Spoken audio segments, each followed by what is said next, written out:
Amen. Good morning. Magandang umaga po sa inyo lahat. And once again, ay nagpapasalamat tayo sa Panginoon na tayo natagpuan ng Panginoon sa bahay-sambahan. Amen? So umagang ito, and this is the day that the Lord hath made for us. Amen? Let's enjoy the day of the Lord. Ano man ang sabihin ng iba mga kapatid, ito'y araw ng Panginoon at hindi natin pwedeng itanggi. No? At salamat sa Panginoon, nag-inising tayo ng Panginoon na merong kalusugan, merong kasiyahan, kahit yung iba wala pang almusal, pero malakas kayo, di ba? Alam ko yung iba talagang hindi nakapagluto, nagmamadali, hindi lang sa hindi nakapagluto, hindi pa nakaligo. Yeah, well anyways, it's cool. Dito sa loob mga kapatid, so you have no problem with that, okay? Wag na kayo magdebate kasi mahalata kayo na hindi kayo naligo, okay? All right. So you happy? All right. Atin pong pagpapatuloy ang ating aralin sa Sunday School. This might be the last part ng atin pong transformation, yung ating commit to transformation na patungkol sa finances, okay? And sa susunod, may maganda tayong pag-uusapan mga kapatid. It's about words. See, lahat ng mga makaka-apekto po sa atin, sa ating relationship, sa ating sarili, we will talk about it during the Sunday School. It's all about transformation. So kinakailang matransform tayo. Remember, napakaganda ng talata ng mga binabasa po natin. At ngayon ay gusto ko lamang pong balikan at gusto ko pong bigyan ng pansin natin yung mga bagay na dapat po natin i-transform sa loob ng pamamahay po natin. You know, sapagkat alam ko po mga kapatid, talagang yung iba, maybe some of you here ay nag-a-abide na doon sa mga narinig ninyo ng mga messages dito sa pulpit na ito about finances, you know, and some of you, if not some, most of you are enjoying now the fruits of the messages that you have been applied, no? At ako naniniwala mga kapatid na ito po ay malaking pagpapala sa bawat sa atin, okay? All right, let us turn our Bibles now in the book of Luke chapter 6. Luke chapter 6. Marami po tayong talata na bubuksan ngayon just to remind us, no? At doon patungkol sa gagawin po natin sa atin pong pamilya. This is about the family mga kapatid, no? Lahat ng transformation na ginagawa po natin dito, hindi lamang individual ang matatransform, kundi maging yung pamilya natin ay matatransform. How do you like it? All right, Luke chapter 6. All right, verse number 38. Pero para lamang maunawaan ninyo ang context nito at hindi lamang kayo ma-confine doon sa patungkol sa finances, this is actually not just about finances mga kapatid. Pag pinag-aralan niyo po yung context, tignan niyo po sa verse number 35. Verse number 35.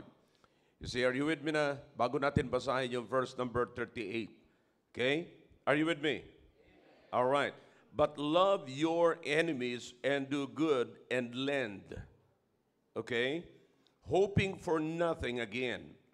And your reward shall be great, and ye shall be the children of the highest, for he is kind unto the unthankful and to the evil. All right? Now, verse number 36. Be ye therefore merciful, as your Father also is merciful. Judge not, and ye shall not be judged. Condemn not, and ye shall not be condemned. Forgive, and ye shall be forgiven. Now, take note of those three verses, mga kapatid, na binasa po natin. 34, 35, 36, or 4 verses, 37. Okay? Take note of that. Para maunawaan niyo po yung context bago tayo pumasok sa verse number 38.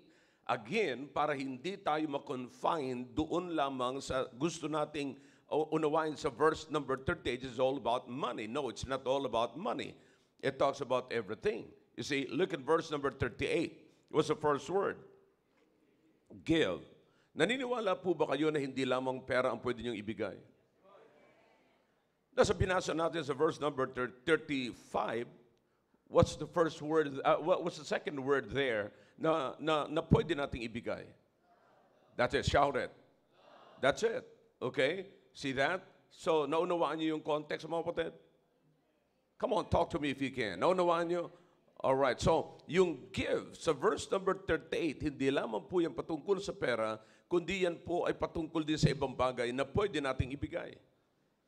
So, it's about, mga kapatid, reciprocity. Dito po sa binabasa po natin. Look, verse number 38. Give, and it shall be what? Given unto you. Good measure, pressed down, and shaken together, and what? Running over, shall men give into your bosom, for with the same measure that you meet withal, it shall be measured to you again. See that? That's a good passage, mga kapatid. No? Pero again, hindi lamang po yan tungkol sa finances, pero pag binaybay niyo po yung binasa natin, mula 35, 36, 37, makikita niyo po, mga kapatid, doon, na kung ano-ano pa ang pwede nating ibigay, na pwedeng ibalik sa atin pagka yun ay binigay natin. And something? Alright. So, it's a principle, kapatid. Alam niyo kagandahan sa Biblia, pagka namuhay ka doon sa talata, magiging prinsipyo ng buhay mo, at yung prinsipyo ng buhay mo, magiging habit mo. Yung habit mo, yan na yung lifestyle mo. I don't know kung naunawaan niyo yung kapatid. Again, kinakailangan i-remind ko kayo kung anong purpose kung bakit kayo nasa simbahan. See, kasi nasanay po tayo ng mga ganon-ganon, kung ano-ano mga exhibitions ginagawa natin. What is important, mga kapatid, is not just what we are showing in the body, but what we are putting inside the body. I'm talking about the soul. I'm talking about the heart and the mind. You see? So yan po yung mga mahalaga, mga kapatid. Kaya pagka nasimbahan po tayo, isipin natin ano yung mailalagay natin, ano yung may papasok natin para may pamumuhay tayo. Yung habit again will become your lifestyle. Okay? Tayo po muna isang daling manalangin. Dakilang Diyos, salamat po sa mga talata na amin pong binasa. Pagpalain niyo po ito, O Diyos, sapagkat lahat po ito, it's about growing, Panginoon. It's about maunawaan po namin na ito po ay sa ikalalago namin, at yung ikalalago namin na magiging habit namin, magiging buhay na po namin, Panginoon. Please, help us to understand and give us the courage na i-apply po namin, wag po kami matakot, Panginoon. Salamat po at pagpalain niyo po ang buong maghapon na ito na pag-aaral ng inyong salita. Also, take care of those who are still coming in. For some reasons, meron po silang rason para malate po sila. But oh God, thank you for your people who are here already. Bless our hearts, oh God, as we listen to your words and receive your words with joy. We ask the forgiveness for our sins, oh God, whatever it is that is in our minds, in our hearts right now that could possibly hinder our understanding and receiving your blessings, oh God, please take it away and cleanse us from all unrighteousness. Bless this morning, oh God, the study of thy word in Jesus' name. Amen. All right, thank you. You may be seated in the presence of our God. Okay? So again, everybody pay attention na po dito, mga kapatid, at let's treasure the time, ano? At sayang yung oras, okay? Now, so again, ang binasa natin, ipinakita ko po sa inyo ang context para po maunawaan nyo ng mabuti. So it's all about giving, and giving is not confined in finances. Okay? You see, in fact, kasama po rito, mga kapatid, yung forgiveness. See? So, lahat po yan. But listen now. So, again, this verse emphasizes the principle of reciprocity. Okay? Yung bang pagka nagbigay ka, may balik. Alright? Permanente na po yun, mga kapatid.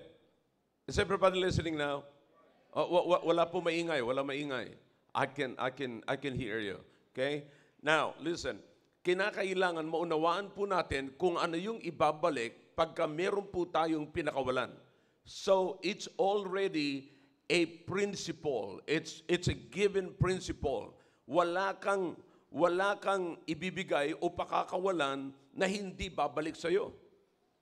So, dapat po nating bibigyan ng pansin yan. Or else, kapatid, pagka hindi natin yan binigyan ng pansin, akala natin, yung good lamang ang pwedeng ibalik sa atin.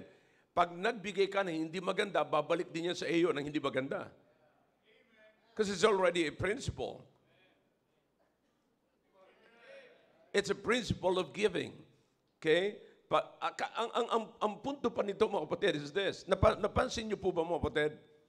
Napansin niyo na yung pagbibigay dito, yung giving dito, mga kapatid, is lumalaki ang balik. You see, good measure, yeah, siguro tamang sukat, mga kapatid. Kung ano binigay mo, tamang sukat, pero doon sa tamang sukat, mga kapatid, maring speaking of the size, lahat, pero tignan nyo kung ano yung bulto. Yeah, yung bulto. Kasi sabi rito, liglig na pressed down pa. Liglig na siksik pa. Naunawaan nyo? So, makita nyo yung bulto, mga kapatid. And it is, somebody here can witness na yung binibigay natin at yung balik ng binigay sa atin ay laging mas malaki yung balik. Somebody can witness. Amen? Yeah. So, ganyan po yan, mga kapatid. Now, there's another passage, mga kapatid, na dapat po natin bigyan. Binibigay ko muna sa inyo yung prinsipyo ng giving para maunawaan po natin. There's another one in the book of Proverbs, chapter 11. Okay? Chapter 11. Para lamang magkaroon tayo ng napakaraming idea, mga kapatid. Okay?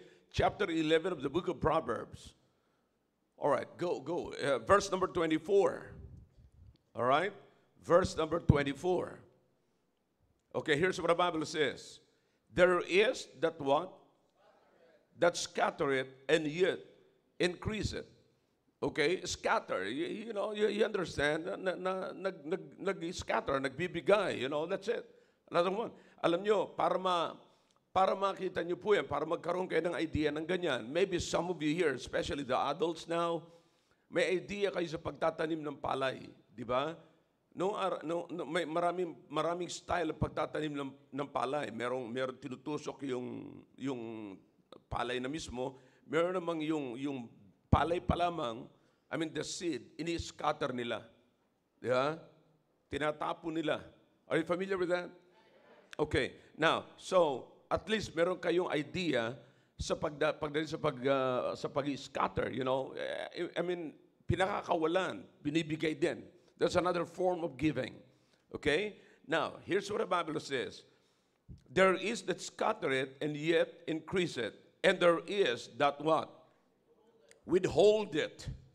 There is that withhold it more than is meet, but it tended to poverty. Notice the two things here.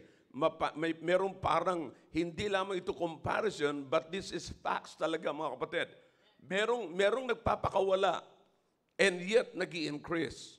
Because what is that? You go to the passages that we've just read a while ago, and you'll get the same principle na nandoon, kapatid. Okay?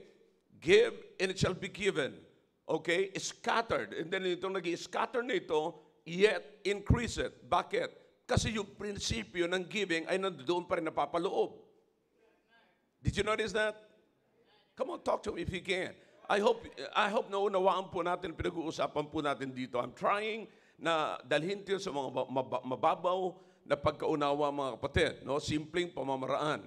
Alright? So nakikita niyo po, sabi ng Biblia, maliwanag, merong nag-i-scatter, pero nag-i-increase. In other words, pinakakawalan niya sa kanyang sarili. Okay? When you scatter, hinihiwalay mo sa iyong sarili yan. Pinapakawalan mo mula sa iyo. Pinapakawalan mo mula sa iyong kamay. Did you get that? And yet, the Bible says, it increaseth. In other words, anumang nandoon sa iyo, nag-i-increase. So imagine, nagpapakawala ka, pero yung nasa iyo ay nagdadagdag. So, why is that? Because go back to Luke chapter 6, verse number 38, and you will get the same principle. Huh? Same principle. And listen, here's the sad thing. Sabi ko kanina, kapag wala kang pinakawalan, ay wala ka rin matatanggap. No wonder kung bakit dito, sabi ng Biblia, there is that withhold it. In other words, merong hindi nagbibigay. You see, withhold niya more than sa kanyang pangailangan. Kasi ang akala niya, kaya siya nag-withhold, kapatid, that's more than what you need. That's what the Bible says here. More than that is meat. All right? So more than your need. Wala hong, hindi ho masama na, okay, kailangan ko to, kaya ikikip ko to, ito lang. Pero alam naman ng Panginoon kung ang kinikip mo ay sobra, at alam mo rin yan kung ang kinikip mo na ay hindi mo na kailangan. Sabi ko nga sa inyo, kung natatandaan niyo mga kapatid, may mga pagkakataon sa atin na binibigyan tayo ng Panginoon sobra, pero dapat nating ma-realize na sobra na yon ay para sa iba. And God is just simply using you to be the channel of blessing to others. Nakuha niyo yung point na yung mga kapatid? But you know what? But instead of being a channel of blessing to others, we're holding it for us. We're possessing it. But the design, God's design is not for you. God's design for that is for others. Hindi na para sa atin. I hope you're getting the point. Kaya mga kapatid, sabi ng Biblia, withhold natin na akala natin karagdagan at kayamanan natin, but the Bible says, it tended. Okay? To what? Poverty. Natitwist. Napupunta. You see, yun ang ibig sabihin. Napupunta. Ang nasa isip natin, i-withhold ko to para may sobra ako at para may kayamanan ako. Pero sabi ng Biblia, sabi ng Panginoon, no. Sa halip na mapunta yan sa kayamanan mo, mapupunta yan sa kahirapan mo. Poverty is shortage. That's it. Yan ang ibig po sabihin niya. So, bakit na so short? Karamihan mga kapatid na hindi sumusunod sa principle, yan yung mga nagre-reklamo kapatid na short ako. Bakit nangyayari yun? Na kung kailan pa tayo nagtatabi, kailan pa tayo nagtatago, kailan pa tayo nagsasabing, ikikip ko to, doon naman tayo na si short. Short ng pambayad ng mga bills, kuryente, tubig, phone. You see that? So maraming mga shortages, mga kapatid. Why is that? Because here's the principle. Okay? He that withhold it tended to poverty. Maliwanag yan. And we don't want to be poor. We don't want to be short pagdating sa mga bagay, mga kapatid, na kailangan po natin. Bakit minsan may gusto tayong bilhin, hindi na natin mabili? Bakit short? Bakit may gusto tayong puntahan, hindi tayo makapuntahan? Bakit short? See that? Kaya maging suot natin ay short na rin. And everything falls short of the glory of God. That's the worst of all. Diba? So, mga kapatid, ito yung prinsipyo na nabibigyan natin ng pansin. Now, para ma-apply natin yung prinsipyo at mawala tayo doon sa sinasabi na yon, kinakailangan tayo ma-transform from this kind of principle. Okay? Now, pinag-usapan natin yung nakaraan, mga kapatid, sabi ng Biblia, sabi ni Paul, kung meron mang virtue, if there's true, if there's something good or right, think. In other words, consider. Think on these things. Okay? Now, what does it mean? Put this in your mind. Sapot alam ko ng mga kapatid, ang pag-iisip ay nasa isip. Okay? Now, ano sabi ni Paul? Be ye transformed by the what? Renewing of your mind. Okay? So, kinakailangan magkaroon tayo ng transformation that starts from the mind. Now, do you understand what I'm doing? What I'm doing for several Sundays now, mga kapatid, sa inyo? Okay, I'm trying to put something, principle, passages, Word of God. Okay? Nilalagay ko po sa inyong isipan, bakit? Kasi diyan magsisimula ang transformation. Walang transformation kung wala kayong inilagay sa inyong isipan. You have to keep, sabi ng Biblia, sabi ni Paul, you have to keep, you have to consider, you've got to put it in your mind so that your mind might be transformed. Okay? What about it? Ngayong nakarinig ka na. Alright? Now, let's go to Matthew chapter 6. Okay? Kanina, Luke chapter 6. Now, let's go to Matthew chapter 6. Look in a very familiar passage in the book of Matthew chapter 6. Verse number 33. Okay? Here's what the Bible says. Are you with me now? But, you see, aralin nyo naman uli ang principles. Okay? Now, look in verse number 31 and then 32 before 33. Di ba? So, para maunawaan natin yung context. All right? Look in verse number 33. Therefore, take no what? Thought, saying, what shall we eat? Alam nyo, nakakapagtaka rito talaga. Is your Bible in red letter edition? Okay, it's written in red, di ba? Okay, anong ibig sabihin? Ang Panginoong Jesucristo mismo nagsasalita. Akalain mo, alam ng Panginoong Jesucristo kung ano yung worry natin? alam, oh. Di ba? Now, ang sabi ng Panginoon, sabi rito, what shall we eat? Or what shall we drink? Or wherewithal, what shall we be clothed? For after all these things do the Gentiles seek. For your heavenly Father knoweth that ye have need of all these things. You see, alam ng Panginoon na kailangan natin lahat ito.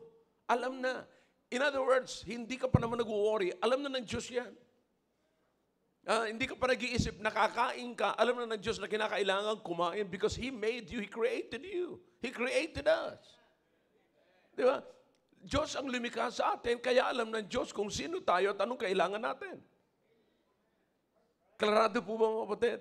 Ngayong alam ng Diyos ang pangailangan natin, sabi ng Panginoon, alam kong kailangan mo. Ako lumikha sa iyo. You see that? Akong lumikha sa iyo. Alam ko kung anong kailangan mo. Kaya huwag mong iisipin yan. Huwag kang mag-worry tungkol sa bagay na yan. Bakit? I can provide you. Because I created you. See? Now, listen. Ano na lamang ang gagawin nyo? So it's not our business to think on what we will eat. That's not the first step to live. Ang unang step para mabuhay, kapatid, ay hindi mag-isip kung anong kakainin mo. Sapagkat hindi garantiya na ang kumakain ay hindi na mamamatay. Maraming namamatay, kapatid, sa sobrang pagkain. In fact, some of you here, kaya ganyan ang turo ko, kapatid, pag ganun. Yun. Kung tamaan kayo, mga kapatid, kayong pangit. Okay? Yeah.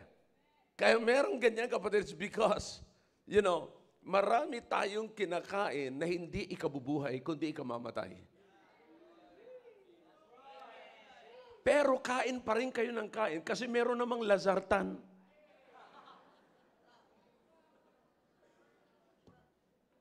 Di ba?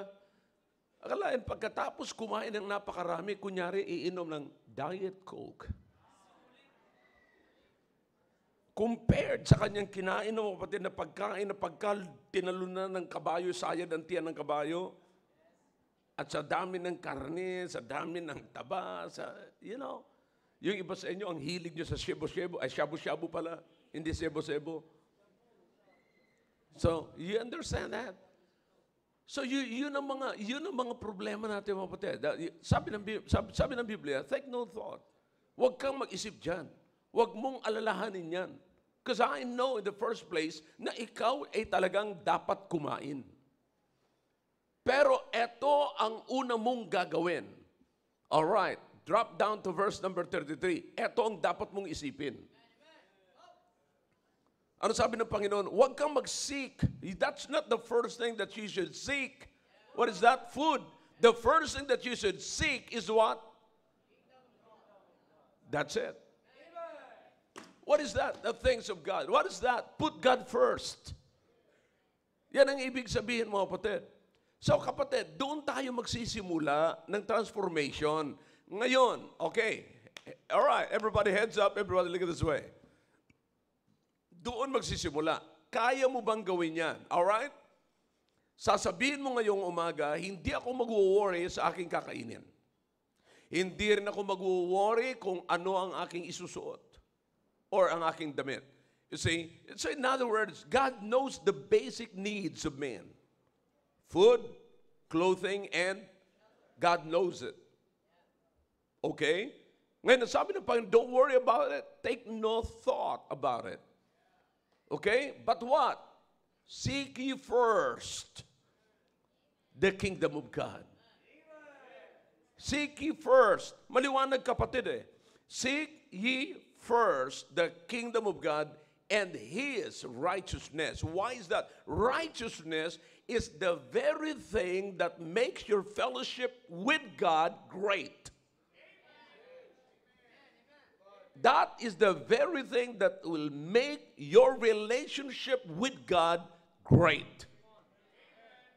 Di ba? So kaya yun ang ginagawa ng Panginoon. Ayusin mo muna ang kingdom. Put God first. Think about Him. Think about His words. Think about His guidance.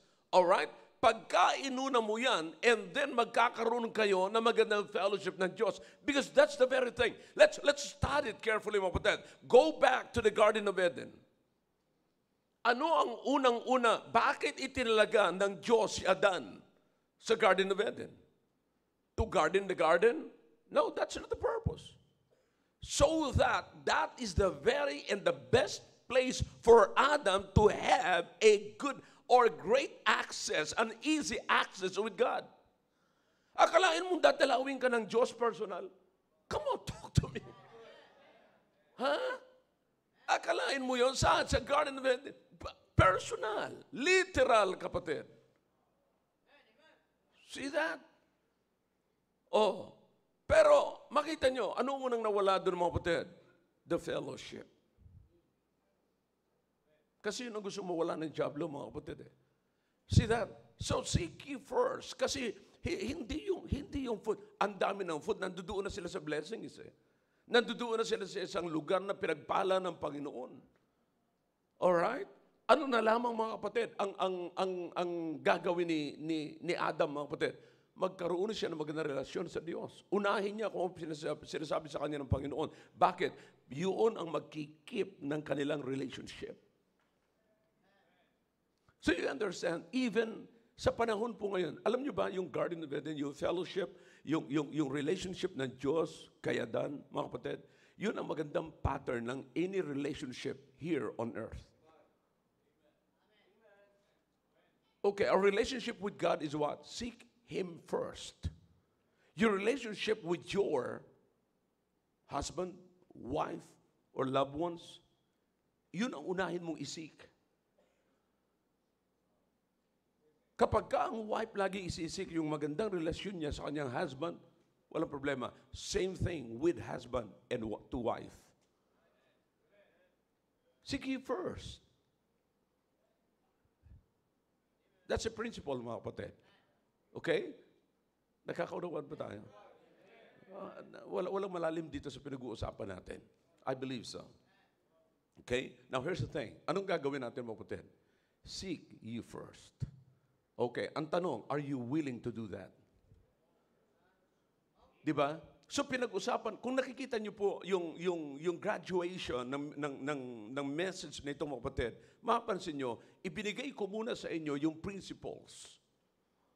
Okay? Anong prinsipyo, mga kapatid? All right, you give, it shall be given back to you. Okay? Whatever you give, you'll receive it back. Okay? Now, pinatibayan pa sa Old Testament na sabi, that scatter it and yet increase it. Pero yung nag-iisip na, ayoko, mawawalan ako eh. Lalo ka mawawalan. Because when you give, kapatid, pag nagbigay ka, hindi naman ikaw ang mawawalan. Bakit? Kapag ka nagbigay, ang gusto ng Diyos, by the way, prinsipyo po ito ng Diyos, hindi po ito prinsipyo ng tao. In other words, pag sinunod mo ang Panginoon, boom, ang Diyos ang magbabalik sa iyo. It might not be the day that you give, but it might be the next day or sa hindi natin inaasahang panahon. Pero the principle is still the same. Whatever the day is, it is. Did you get that? Anumang araw yan, kapatid, hindi pinag-uusapan dito ang araw, pinag-uusapan dito, mga kapatid, yung prinsipyo. Okay, babalik at babalik yan. Alright? Now, anong dapat lamang natin gawin? Okay, unahin natin ang Panginoon. Bakit? Siya ang nakakaalam ng ating kailangan at siya rin ang nakakaalam kung kailan ibabalik. Alright? At siya rin ang may kakayanan na bumalik. Maaring yung binigyan mo, makinig ng buti. Maaring yung binigyan mo, walang kakayanang bumalik. Pero ang Diyos ay may kakayanang bumalik. Let me give you a side verse for that. Sabi ng Biblia, He that lendeth to the poor, lendeth unto the Lord. How? Ano ibig sabihin nito? Yung nagpapahiram, yung nagbibigay, yung nagpapaluwag. Saan? Sa mga mahihirap. Alam niyo kung sino nagkakautang sa iyo? Panginoon. Bakit? Kasi yung pinahiram mo, yung binigyan mo, walang kakayanang magbalik yun. Pero ang Panginoon, laging may kakayanan bumalik ng sobra pa. Diba? Ilan sa atin dito, mga kapatid, ang nagpautang kayo, na pinangakuan kayo ng ang pinautang ninyo ay 100, pero 1,000 pangako na ng pagbabalik ang binigay sa inyo. Diba? So, anong nabibuild up sa iyo? Galit. Hindi bayad. Hindi tubo. Sa iisip mo ng tubo, ano nasa isip mo ngayon? Galit.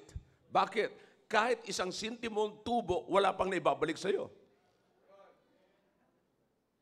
Di ba?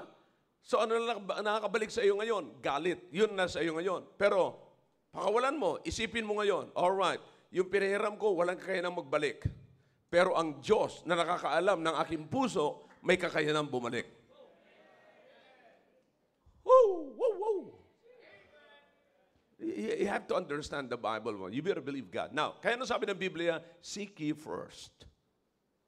Unahin mo ang Panginoon and His righteousness. Okay? And His righteousness. And what will happen after that? Look at your passage. Look at your Bible, mga kapatid. Look at this. Seek ye first the kingdom of God and His what? And what will happen after that? All these things. Now, what are those or these things referring to? Tingnan natin kung meron kayong idea sa pag-aaral. Saan nire-refer yan? These things. Sabi ng Biblia, shall be added unto you. That's it. Yun ang sinasabi ko. Parang may konting laman na rin ang utak mo, ano?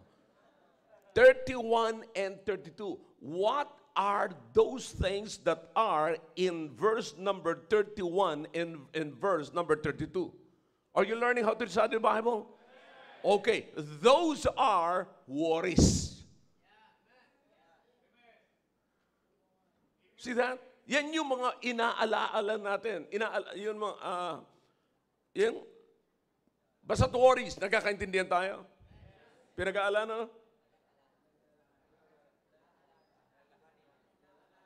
Alaala nga, gani. Oh. Blain mo nga, oh. O, sige na. Okay. Worries. Okay? So, lahat ng ating inaalala, baka nasusobra ng la. Yeah. So, lahat ng ating worries, kapatid, all these things shall be added. Just imagine that. If you will put God first. Now, listen. Sapagkat ang ating transformation na nakatutok ngayon sa money, sa finances, anong gagawin natin sa finances natin if you will put God first? what is God is requiring us to give it back to Him. Our tithes and offering. Sabi ng iba, alam ko na nga ba, dyan yung babagsak eh. Because, listen, yeah, ako'y nagpapasalamat na meron kang laging kaisipan na ganyan. Pero wag mo lamang isipin yan, gawin mo. Bakit? Kasi pagka ginawa mo yan, diyan ka jackpot. Kasi pag winidhold mo yan, nakakala mo, ay, salamat, nakadagdag to sa budget ko. No. Hindi nakadagdag, kapatid. Because once you withhold it, the Bible says you're robbing God. It's because you're robbing God, and to be a robber is a curse. And because it is a curse, kapatid, it tended to what? Poverty. Very clear na principle.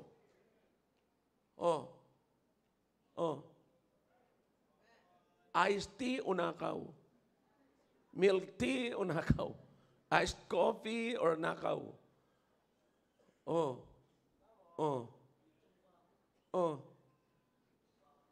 See that? Very simple na prinsipyo, mga kapatid. Di ba? So, yun ang problema. Kaya hindi po natatransform yung problema natin kasi mismong tayo ay hindi transformed. You see, now kinakailangan magkaroon tayo, ma-renew yung ating isipan, kapatid.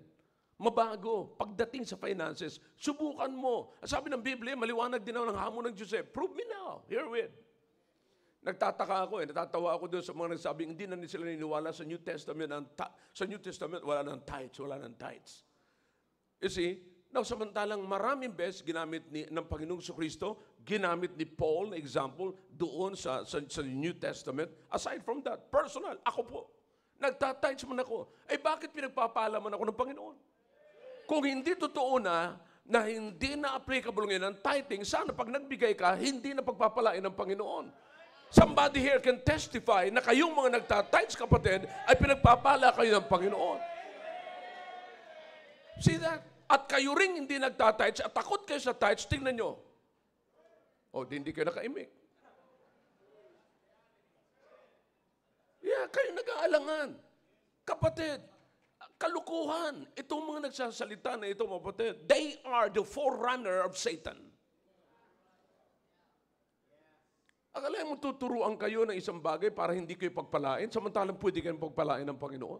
Ano masama? Kung ako man ay nagbibigay para sa Panginoon, binibigay ko yung aking ikapu sa Panginoon, kahit nagawin ko pa 20 kung pwede lang. Not just 10%, 20%. See that? If I can give more than that would be great. Hindi mo ma-outgive ang Panginoon. That's the point. All right. Now, why is this important? Tithing per se and the blessing thereof is not just, it's not the end. Okay? But you know what? Mula kasi dyan, matututo tayong mag-budget. The first thing, kapatid, is this. Etong pinakamaganda. Hindi yung ibabalik ng Panginoon. Wag mong titignan na nagbigay ka ng tithes in offering. Magkano binawas mo sa 100% na binigay sa'yo ng Panginoon? Ilang percent? 10% for the tithes? And how about another percent? Or ilang percents pa ang binibigay mo aside from the 10%? Ako personally, mga kapatid, I'm giving more than 30%. Okay? Now, listen to me now. Here's the thing dito, mga kapatid.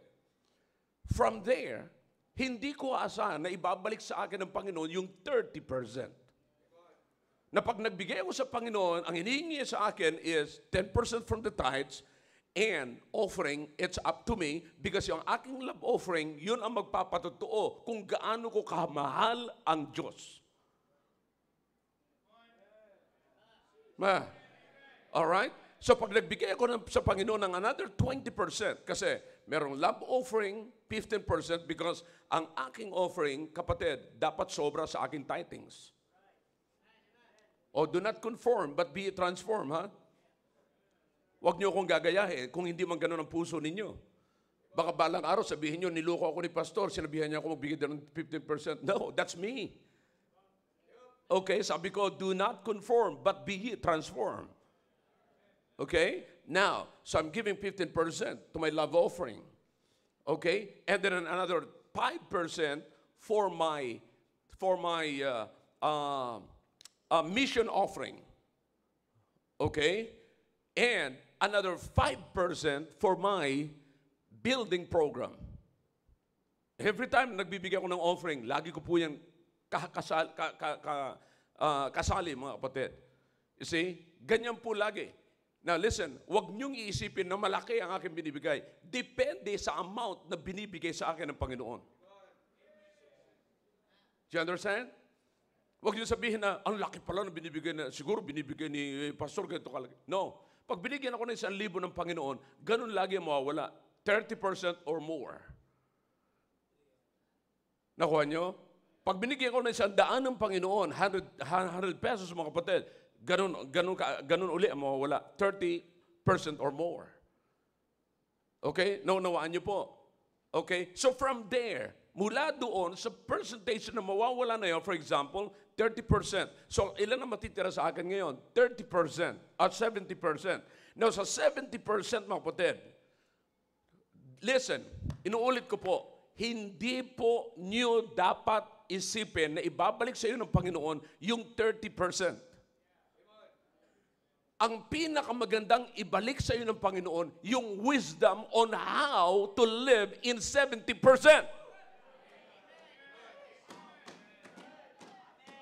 See that? Listen, imagine na makakainom ka pa ng masarap na kape in 70%. See that? Ano sabi mo, Starbucks? Yeah, hindi ako bumibili ng kape sa Starbucks. Binibigyan ako ng kape. See that? That's wisdom. Kanina, ang sarap ng breakfast ko. Mayroong hindi Starbucks, mayroong Starbucks. Malaking kape yun. Macchiato, di ba? Macchiato.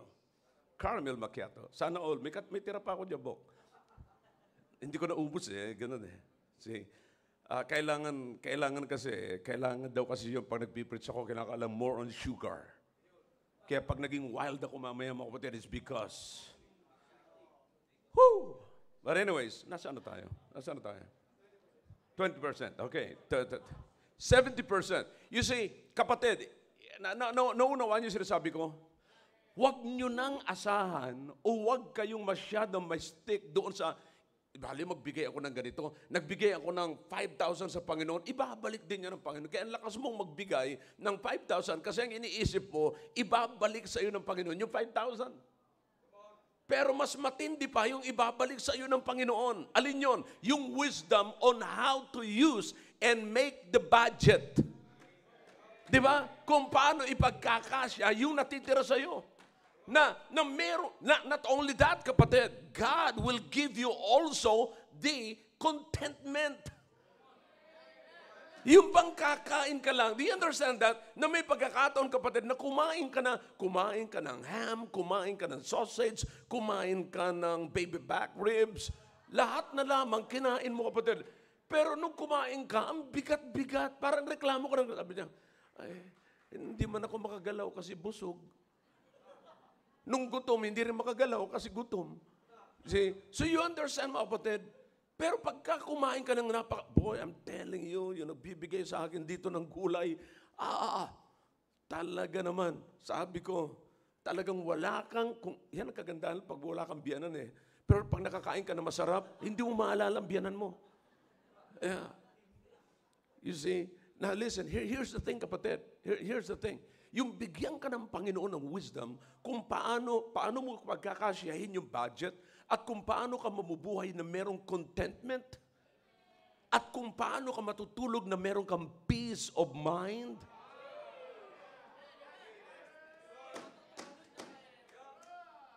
Kapalit ng 30%? Ha?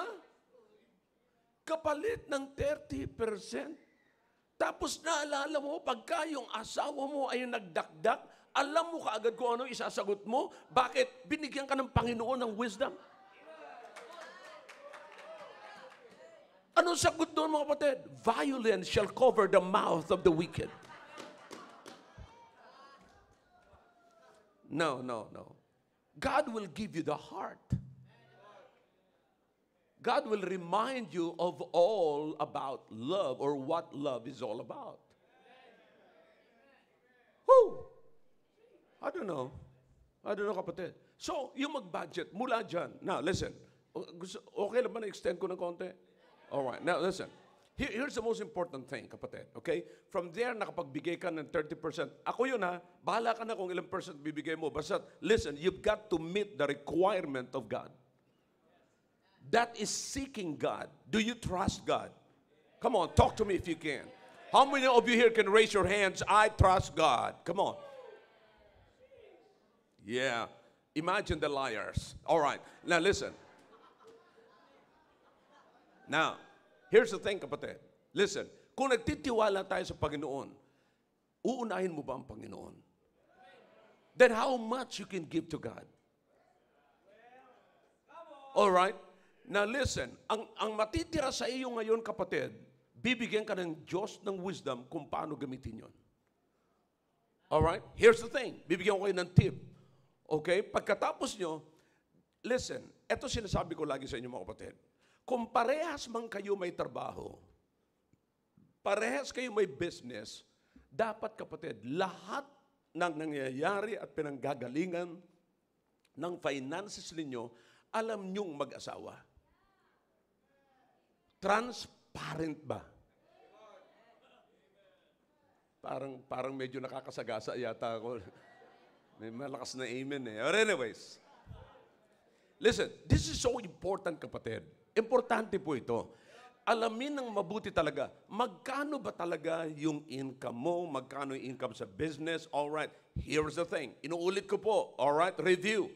Ang pera mo, kung ikaw lalaki naghahanap, pagka natanggap mo na yan, hindi mo na yan pera. It's already family money. Family budget. Kasi kapatid, pag may nagkasakit sa pamilya mo, yun din naman ang bubunutin mo. Bakit hindi mo pa i-declare? Anyways, may mga side naman dyan, yun na lang huwag mo i-declare. Alright.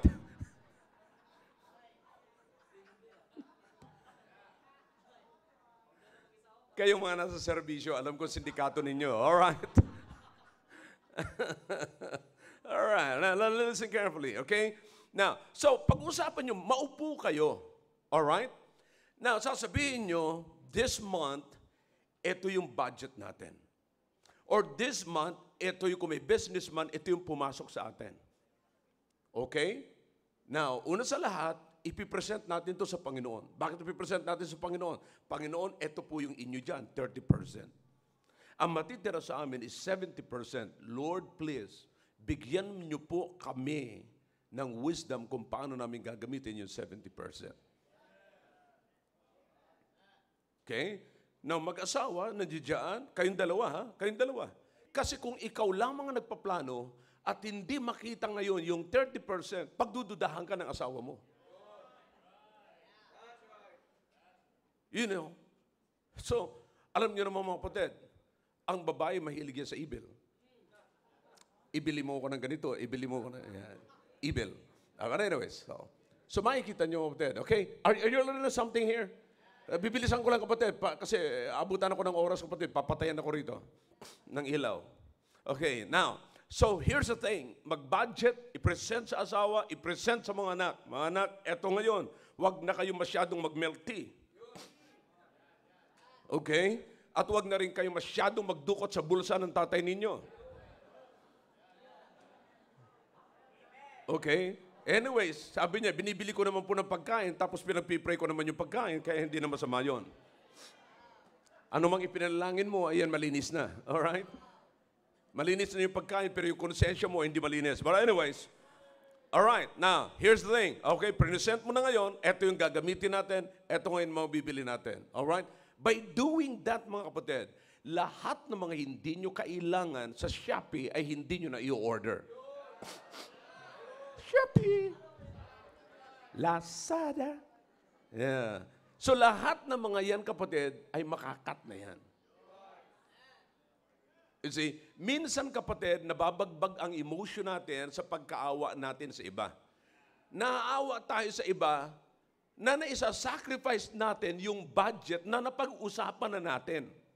Ang tawag po doon, kapatid, ay foul. Anumang pinag-uusapan nyo, kapatid, anumang mga pinag-uusapan nyo at nayari na, nailista na, kapatid, huwag nyo nang gagalawin yun. Okay? Ngayon, pag may humingi sa inyong tulong, lumapit yung kamag-anak ninyo at naghihingalo, sabi, tulong kasi dahil sa hospital, naghihingalo na. Naisip mo na ngayon, lahat nakasulat na. Napag-usapan na namin ito ni Sweetie, napag-usapan namin ito ni Darling, napag-usapan namin ito ni... Lahat na napag-usapan. So, anong gagawin nyo ngayon? Kailangan ng tulong. Sabi mo, halika, manalangin lang tayo sa Panginoon. Panginoon, kung gusto nyo po mamatay na po yung nasa hospital, kaysa mabawasan po yung budget ko, bahala na po kayo. Alright. But listen, sa mga emergency cases na gano'n, kapatid, listen now. Alin doon sa budget ninyo ang pwede nyong i-sacrifice in love?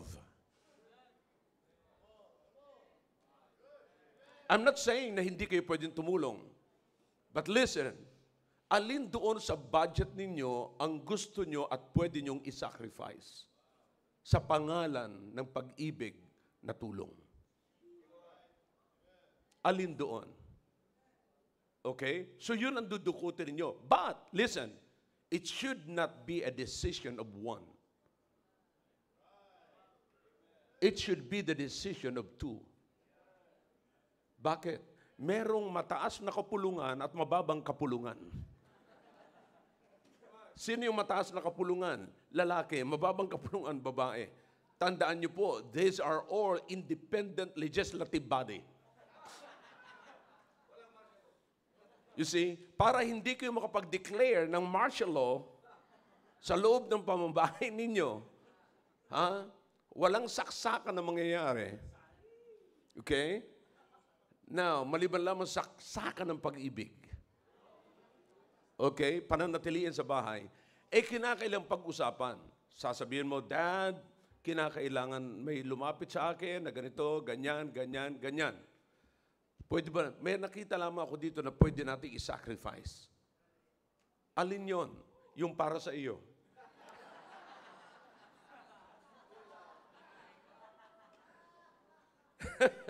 Ang dami-dami pwede i-sacrifice yung para sa asawa niyo pa ang napili. Yeah. So, anong gagawin natin? Yun ang itutulong natin. So, pwede mo kausapin, humihingi sa iyo, nanghihiram sa iyo ng 1,000, sabi niya. Sasabihin mo sa kanya, alam mo, naka-budget lahat ng pera namin. Pero, alang-alang sa gusto namin makatulong din sa iyo, meron kami ditong isa-sacrifice. Okay? So, ito yung pwede namin i-sacrifice. Pagpasensyahan mo na, hindi man ito nakaabot sa hinihiram mo, pero ito ang pwede namin i-sacrifice para sa iyo. Okay? Now, huwag ka na mag-alala. Kung wala kang pambayad, huwag mo nang bayaran. Okay? Pero tandaan mo, hindi ka na makaulit. No. So, tandaan mo, okay, ipagpipray ka pa namin.